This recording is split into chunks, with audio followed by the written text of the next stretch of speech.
ማቴዎስ ወንጌል ውስጥ 3 ፕሪንሲፕሎችን እግዚአብሔር ይነግረናል። መደረግ ያለባቸው ግን መስተካከል ያለባቸው፣ መደረግ ያለባቸው መቅረት የሌለባቸው ግን መስተካከል ያለባቸውን ነገር ያስተካከለ ጌታ ይነግረናል። እዚህ ውስጥ በጣም ብዙ ቅዱሳን እንዳላችሁ አውቃለሁ። በእውቀትም በመንፈሳዊ ሕይወትም ምሳሌ ልትሆኑን የምትችሉ ስለተፈቀደልን እንጂ ስለበቃን አይደለም። ያንን በጥሩ አባባል ጳውሎስ እኛን ወክሎ ገልጾልናል። ታማኝ ሆኜ ስላገኘኝ ሳይሆን የሚለው ታማኝ አድርጎ ስለቆጠረኝ ነው የሚለው። ስለቆጠረኝ ብቻ ለአገልግሎቱ ሾመኝ ይላልና እዚህ ጋር የምንቆም ሰዎች የበቃን የነቃን አይደለንም። በዚህ ምድር ላይ ስጋ የለበሰ የበቃ የነቃ ክርስቶስ ብቻ ነው ማለት ሁሉንም ነገር ኦቨርካም ያረገ፣ ምንም ነገር ኦቨርካም ያላረገው፣ ሁሉን ያሸነፈ ምንም ያላሸነፈው ሞት ሳይቀር ማለት ነውና ከዛ የተነሳ ኤልያስም እንደኛ ሰው ነበረ ደሞ የሚል ቃል አለ ባላንስ ማረጋና እኛም እንደ ኤልያስ ሰው ነን፣ ኤልያስም እንደኛ ሰው ነው እና በዛ መንፈስ ትረዱናላችሁ። መጽሐፍ ቅዱሴን የገለጥኩት ማቴዎስ ምዕራፍ 6 ላይ ነው። ጌታ ይረዳናል። በዚህ ውስጥ ያሉትን ቅድም እንዳልኩት 3 ጉዳዮችን ጌታ ያነሳል። 3 መሰረታዊ የሆኑ ጉዳዮችን፣ በጣም መሰረታዊ የሆኑ ጉዳዮችን ሰሌክት አድርጎ ያነሳል። እየተደረጉ ከብሉይ ኪዳን ጀምሮ የመጡ ናቸው። ነገር ግን ቅር ያለው ደስ ሳይለው የቀረነው ያንንም የሚናገረው እሱ እንዳይከስር ሳይሆን አድራጊዎቹ እንዳይከስሩ፣ እያደረጉ እንዳይከስሩ ለዛ ነው የሚናገረው። በጌታችን ስም ሐሳቡን አብረን እናነባለን። እንደዚህ ነው የሚለው ምዕራፍ 6 የማቴዎስ ወንጌል ቁጥር 1 ለሰዎች ትታዩ ዘንድ ምጽዋታችሁን በፊታቸው እንዳታደርጉ ተጠንቀቁ፣ ያለዚያ በሰማይ ባለው በአባታችሁ ዘንድ ዋጋ የላችሁም። እደግመዋለሁ። ይሄንን በደንብ እንትኑ ስለሆነ ይሄ መሰረቱ ስለሆነ ያዙልኝ።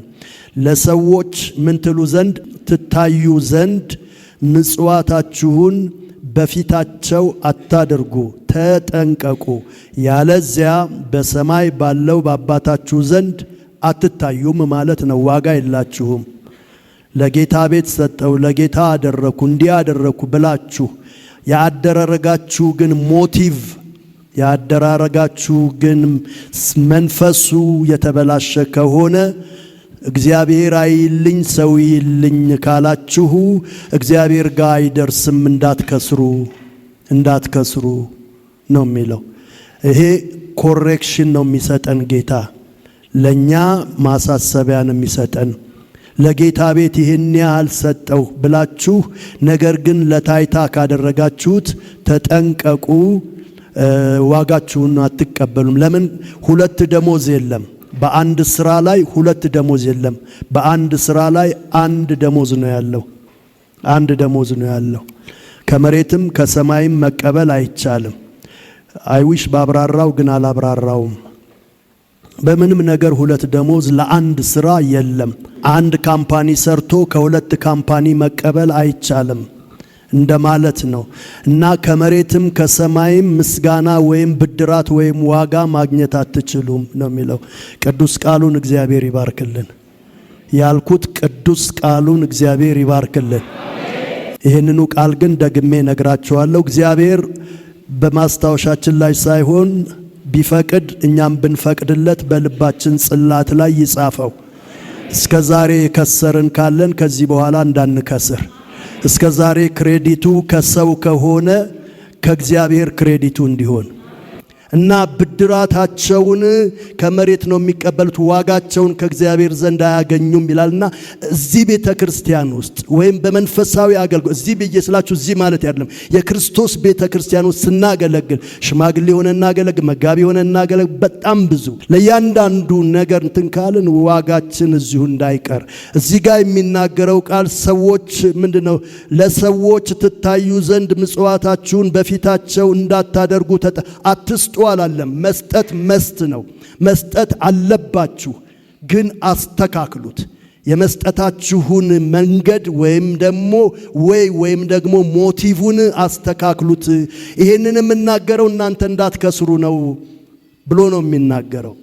አንድ ጽሑፍ ሳነብ እንደዚህ ይላል፣ በእንግሊዘኛ ነው። we cannot take the money to heaven but we can send money to heaven ይላል። ብርን ይዘን መንግስተ ሰማያት መሄድ አንችልም፣ ብርን ግን መላክ እንችላለን። እዛ ይጠብቀናል። አሜን። እና ብራችን እዛ እንዲጠብቀን ይሄው እዚህ ጋር ይናገራል። ምን ይላል መሰላችሁ? እንደዚህ ይላል፣ ብልና ዝገት በማያጠፉት ሌቦችም ቆፍረው በማይሰርቁት ዘንድ ለናንተ በምድር ላይ መዝገብ አትሰብስቡ።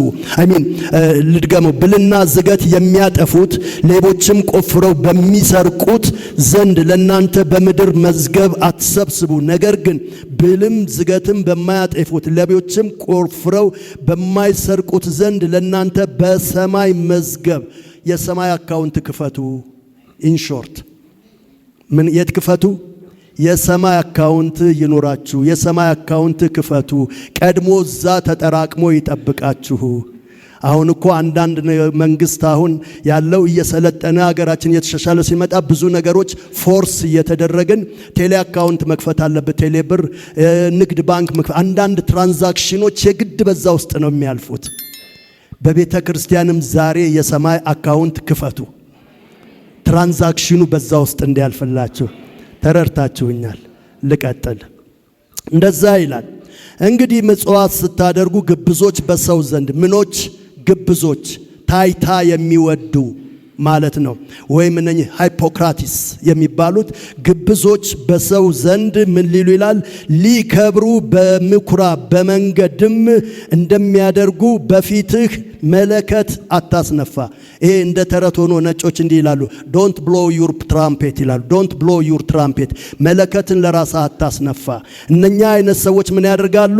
በፊትህ መለከትን አታስነፋ። እውነት እላቸዋለሁ ዋጋቸውን ተቀብለዋል። ዋጋቸው ምንድነው? ፐ ነው ዋጋቸው። እገሌ ይህን ያህል ሰጠ፣ ፐ ነው ዋጋቸው። ሰማይ ጋር ፐ አይደለም፣ ኢት ዊል ዲፖዚት ይደረጋልና ቀደም እንዳልኩት በዚህ ቤተ ክርስቲያን አሁን ባላችሁት ማለት ነው ሚኒመም 90 እና 95% የጌታን ሰዎች ኤክስፔክት እናደርጋለን። ጌታን የሚያውቁ ሰዎች በዚህች ቤተ ክርስቲያን ተገልገሉ እንጂ በየቤተ ክርስቲያናችሁ አዘ ፕሪንሲፕል እንደ መንፈሳዊ መርህ እንድትወስዱት እንፈልጋለን። እዚህ ጋር የምንቆም ሰዎች የናንተ አደራ አለብን። እግዚአብሔር ብር አይተሳሰበንም፣ ነፍስ ነው የሚተሳሰበን። ጌታ ኢየሱስ ክርስቶስን የቄሳርን ብር አወጡና ይህችን ሊፈትኑ እኮ ነው። ደግሞ ተመራርጠው የሕግ አዋቂዎች ናቸው። ተመራረጡና ምን አሉ? ቆይ በዚህ እንፈትነው፣ ጉዱን እናያለን። ይህንን ብር ለኛ ስጠን ካለ የቄሳርን ብር ለኛ ስጠን፣ ለኛ ገብር ብሏል ብለው ሊከሱት ነው። እግርግሩን የሚከታተሉ ምን ሊያደርጉ ነው? ፕሮግራሙ ጣፍጧቸው ሳይሆን ከአፉ ነገር ለመልቀም ነው የሚሄዱት። ፈሪሳውያኖች ያለበት ፕሮግራም ሁሉ አይቀሩም፣ ጌታን አይቀበሉም። ነገር ግን ሊያጠምዱት ይፈልጋሉ፣ ከአፉ ሊያጠምዱት ይፈልጋሉ። ምናልባት በዚህ ሞቲቭም የመጣችሁ ሰዎች ካላችሁ ጌታ ይርዳችሁና እንደዛ አትሆኑ። እነኚህ ሰዎች እዚህ ጋር ያሉ ሰዎች ጌታ ኢየሱስ ክርስቶስን የሆነ ሳንቲም አወጡና እችን ለማን እንስጣት አሉት። ጌታ ኢየሱስን ብቻ ነው የሚያውቁት እንጂ ኢየሱስ ክርስቶስ እንደሆነ አያውቁም። ልድገመው ይሄንን አባባል። ኢየሱስ ብቻ እንደሆነ ነው እንጂ የሚያውቁት ኢየሱስ ክርስቶስ እንደሆነ ስለማያውቁት ኢየሱስ ብቻ መስሏቸው ነው። ጳውሎስ ምን ይላል? ይሄ የምንሰብክላችሁ ኢየሱስ እሱ ክርስቶስ ነው ይላቸዋል። ክርስቶስ ዲቪኒቲው ነው፣ መለኮታዊ ማንነቱ ነው። ኢየሱስ ሰብአዊ ማንነቱ ነው። ኢሳይያስ ምዕራፍ 6 ላይ ምን ይላል መሰላችሁ? ሕፃን ተወልዶልናል ይላል። እንደማንኛውም ነገር ግን ሕፃን ብቻ አይደለም፣ ወንድ ልጅ ተሰጥቶናል ይላል።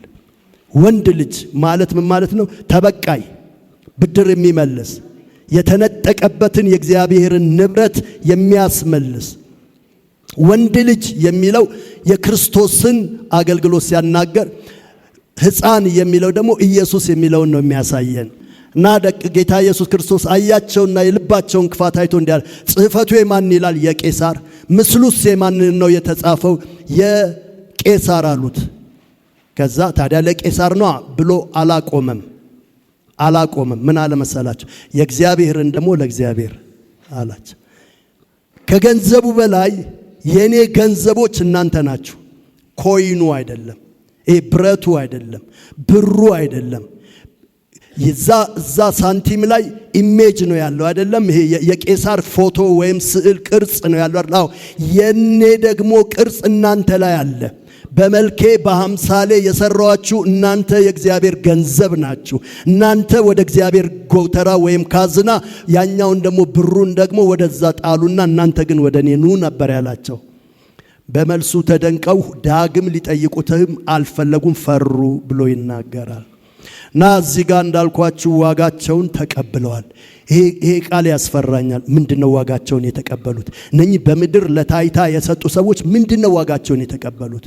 አሽ ነው አንዱ፣ በቃ ምንም አመድ ነው። ሌላው ምናልባት ከሰው ለጊዜው ተብሎላቸዋል። ከፐ ይልቅ በእግዚአብሔር ዘንድ ሪዋርድ ያለው የሚጠብቀን ነገር ስላለ በዛ መንፈስ ለመስጠት እንሞክር ይላል። እኔ እስካሁን ያልፈጸምኩት ሕግ አለ። ቀኝ የሚሰጠውን ግራ ይስጥ ይላል። እንዴ ቀኝና ግራ ጭንቅላት ነው እንደ አይምሮ ነው እንዴ? ይሄም አያስብም ይሄም አያስብም። ሐሳቡ ያለው እዚህ ውስጥ ነው። ምን ማለት ፈልጎ ነው? ስለዚህ በተቻለ መጠን ሃይድ ዩርሰልፍ ነው የሚል። በተቻለ መጠን በቃ ራስህን ያንን የሚያክል ዛት ማች ራስህን በቃ ከዛ ነገር ሰብስብ ቆጥብ እያለ ነው የሚናገረው። ይሄ አንዱ ነው። ቶሎ ሊድ ከዛ ዋጋቸውን ተቀብለው እናንተ ግን ብሎ ሲል አፍራሽ ነው። የመልእክቴ ርዕስ እናንተ ግን ነው።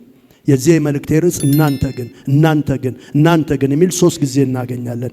እናንተ ግን ምጽዋት ስታደርጉ ምጽዋት በስውር እንዲሆን ቀኝህ የምትሰራውን ግራህ አትወቀው።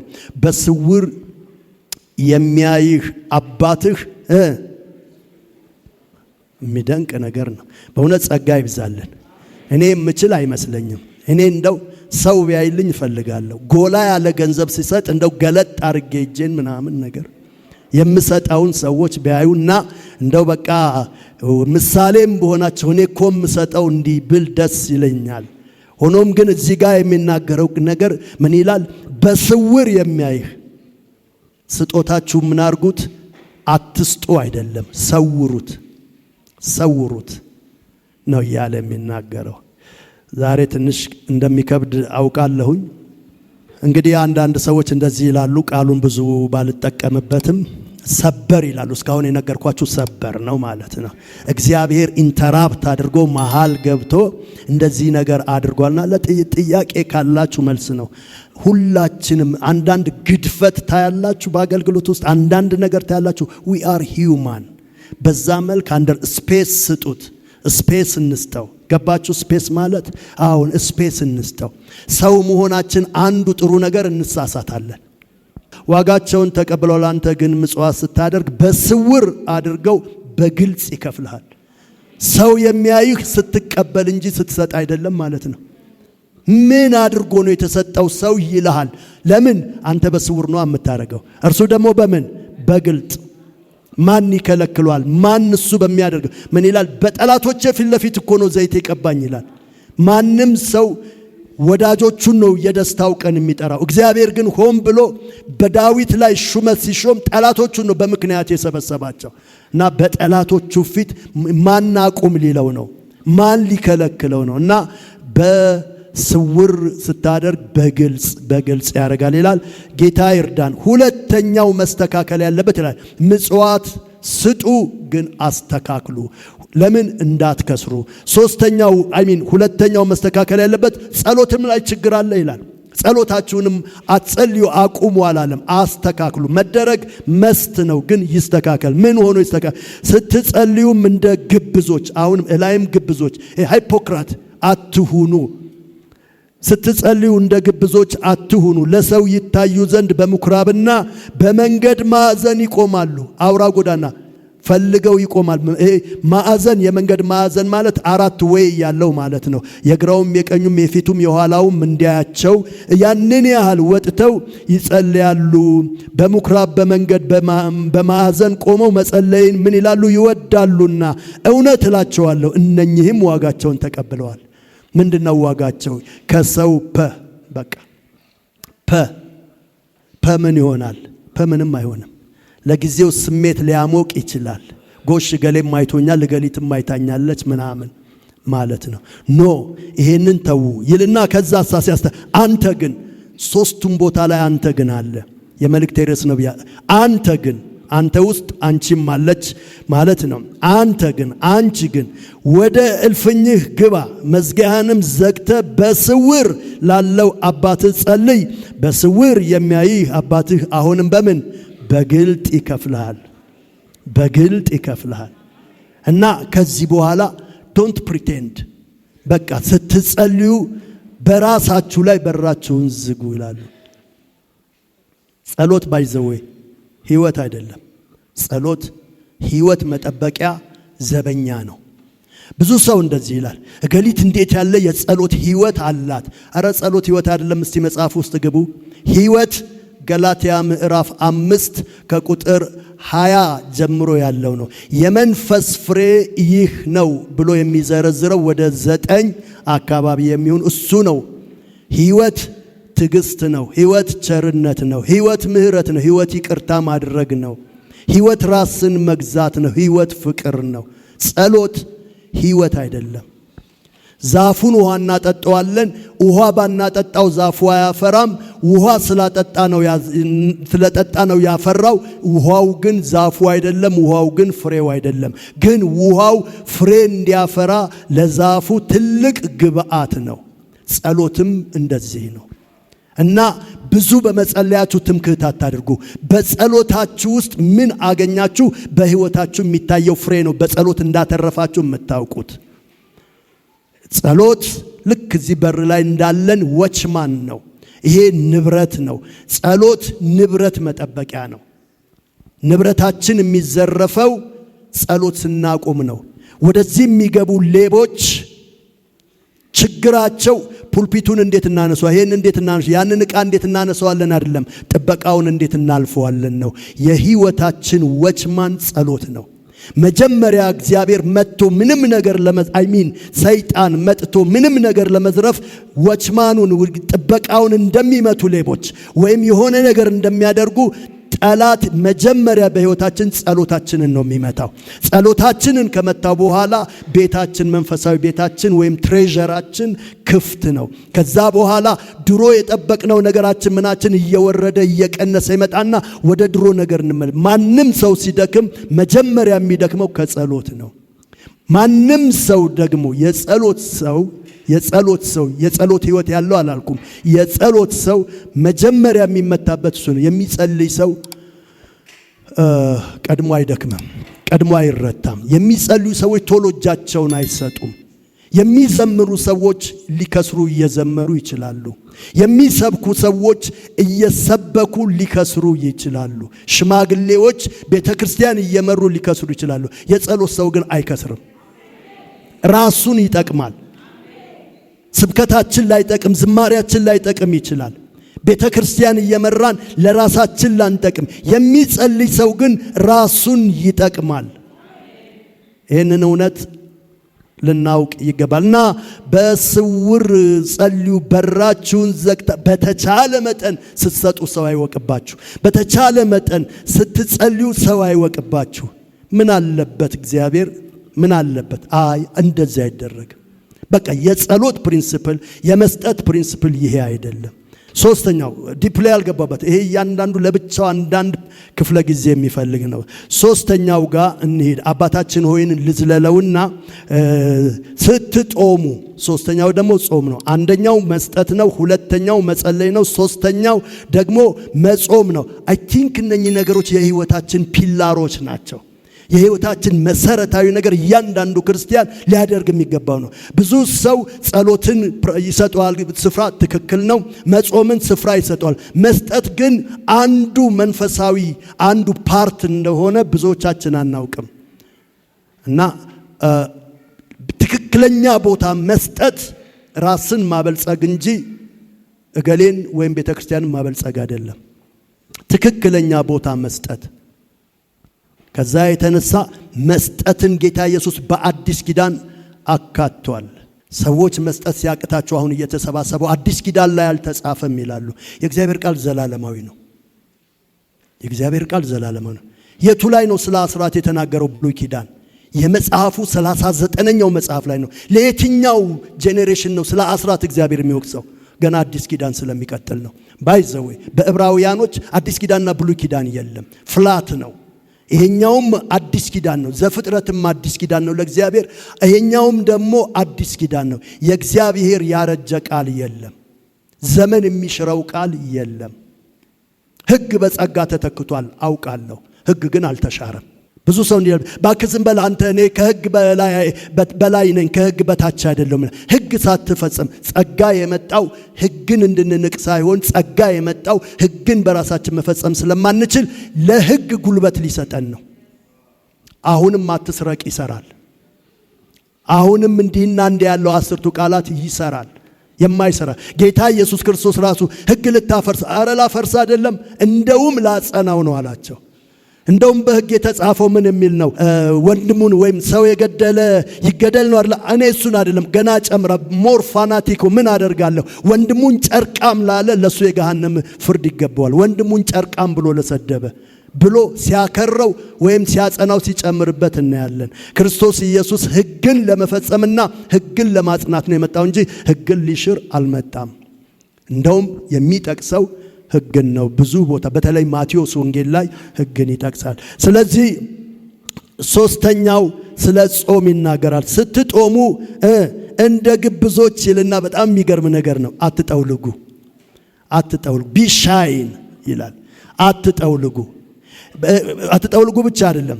ስትጦሙ እንደ ግብዞች አትጠውልጉ፣ ለሰዎች እንደ ጦመኛ ሊታዩ ፊታቸውን ያጠፋሉና። ምን ማለት ነው? ይኮሰኩሳሉ። ያጠፋሉና ማለት ፊታቸውን በቃ እንዲህ ይይዛሉ ወይም እንደዚህ ያደርጋሉ። እና አትሁኑ እና እንዴት እንጸልይ እንዴት እንጹመው? ይሄን ደግሞ ውጪ ይሄኛውን ውጪ አይደለም በር ዘግተ ምናምን በሚለው አይደለም። ኢቭን ፊታችሁ ምን አድርጉ? ያጠፋሉና እውነት እላቸዋለሁ እነኚህም ዋጋቸውን ተቀብለዋል ካለ በኋላ አንተ ግን አሁንም ለሶስተኛና ለመጨረሻ ጊዜ አንተ ግን ስትጾም በስውር ላለው 3 ጊዜ በስውር ማን በስውር ላለው አባትህ እንጂ እንደ ጦመኛ ለሰው እንድታይ ራስህን እንደ ጦመኛ ለሰዎች እንዳትታይ ራስህን ተቀባ፣ ፊትህንም ታጠብ፣ በስውር የሚያይህ አባትህ በግልጥ ይከፍልሃል። ጌታ ይርዳን። ቀደም እንዳልኩት ይሄ መንፈሳዊ ፕሪንሲፕል ነው። የማናቆመው የምንቀጥለው ግን የምናስተካክለው የህይወት የመንፈሳዊ ህይወት ፕሪንሲፕል ነው። እንደውም በተቻለ መጠን እንደሰጠህ ሰው አይወቅ። እንደውም በተቻለ መጠን እንደ ጸለይክ ሰው አይወቅ። እንደውም በተቻለ መጠን እንደ ጾምክ ሰው አይወቅ። እኛ ደግሞ እንፈልገው ነበር፣ እግዚአብሔር ከለከለን። ቢሆን ምን አለበት? ደስ ሲል ነበረ። ኖ ዋጋቸውን ተቀብሏል። ምን በዜሮ ተባዝቶላቸዋል። የጾሙት በዜሮ ነው የተባዛው። የጸለዩት በዜሮ ነው የተባዛው። የሰጡት በዜሮ ነው የተባዛው። ግድ የለም በዜሮ ይባዛልኝ እኔ አሁንም እንደዚህ መጸለይ ይፈልጋሉ የምትሏላችሁ፣ ግድ የለም እኔ አሁንም በዜሮ ይባዛልኝ ለወር ምሽግ ገብቼ መጣው ብዬ አናውንስ ማድረግ ትፈልጋላችሁ? እኔ ስጸልይ ሰው ካየኝ ይበቃኛል። እኔ አልፈልግም። በእርግጠኝነት እናንተም አትፈልጉም። ስለዚህ ይሄ ላይፍ ፕሪንሲፕላችን ይሁን፣ የህይወት መርሃችን ይሁን እና ስትጾሙም በተቻለ መጠን እንደውም የዛን ቀን ቅባት ተቀቡ። እንደውም የዛን ቀን ሻይን አድርጉ። በቃ ምንም እንደው ቁርሱን ጠግቦ እንደወጣ ምሰሉ። ምን አይነት ፈተና ነው የሚሰጠን? ይሄ ሰዋዊ ባህሪ አይደለም። ግን ለምንድነው እንዲምላችሁ አለ? ለኔ ችግር የለውም አለ። ለራሳችሁ ከጣራ በታች ጸሎታችሁ እንዳይቀር፣ ከጣራ በታች ስጦታችሁ እንዳይቀር፣ ከጣራ በታች ጾማችሁ እንዳይቀር እግዚአብሔር ጋር ሄዶ እንዲሰራ ገና ስንሞት አይደለም ብድራት የምንቀበለው። በግልጽ እሰጥሃለሁ፣ በግልጽ መልሰለው። እዚህም እያለን የጸለይነውን እንቀበላለን፣ የሰጠነውን እንቀበላለን፣ የጾምነውን እንቀበላለን። ይብቃን። ክብር ለጌታ ኢየሱስ ይሁን። ተባረኩልኝ። ለጌታ ክብር አምጡ።